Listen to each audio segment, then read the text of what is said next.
Évangile de Jésus-Christ selon saint Luc. En ce temps-là, il arriva que Jésus, passant à travers villes et villages, proclamait et annonçait la bonne nouvelle du règne de Dieu. Les 12 l'accompagnaient, ainsi que des femmes qui avaient été guéries de maladies et d'esprits mauvais. Marie, appelée Madeleine, de laquelle étaient sortis 7 démons, Jeanne, femme de Cousa, intendant d'Hérode, Suzanne et beaucoup d'autres qui les servaient en prenant sur leurs ressources.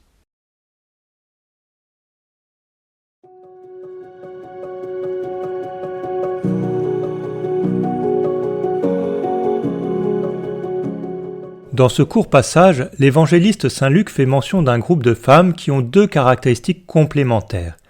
Elles accompagnent Jésus et elles le servent. Une tentation pourrait être de séparer ces 2 caractéristiques. On pourrait penser que certains, les apôtres, auraient reçu pour principale mission d'accompagner Jésus, tandis que d'autres, les femmes, auraient eu la mission du service. Ici, ou dans bien d'autres passages, on voit que les 2 ne sont pas séparables. Accompagner Jésus conduit à le servir et à l'annoncer dans la mission. Et ce service ramène sans cesse à une proximité réelle avec Jésus. Les femmes de l'Évangile nous rappellent clairement ces 2 aspects complémentaires de notre vie chrétienne. Être avec Jésus dans la prière et le servir dans l'exercice de la charité et dans la mission.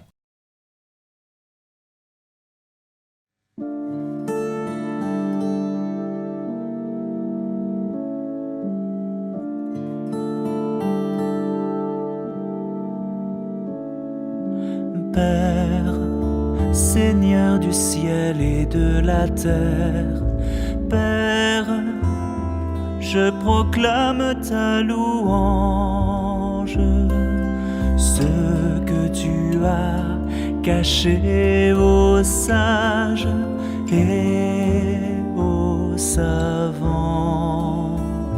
Père, tu l'as révélé aux tout petits selon ton plaisir. Père, Seigneur du ciel et de la terre, Père, je proclame ta louange. Oui, bienheureux les yeux qui voient ce que vous voyez. Bien des rois et des prophètes auraient voulu voir ce que vous voyez.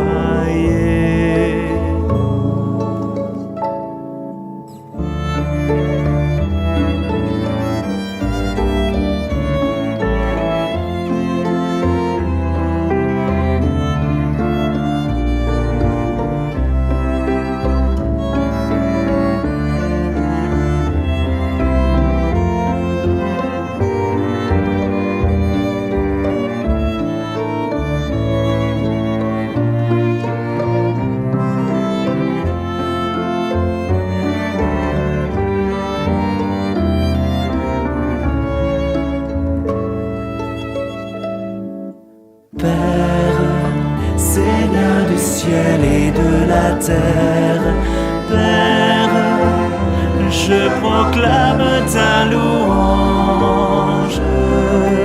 Venez à moi, vous qui ployez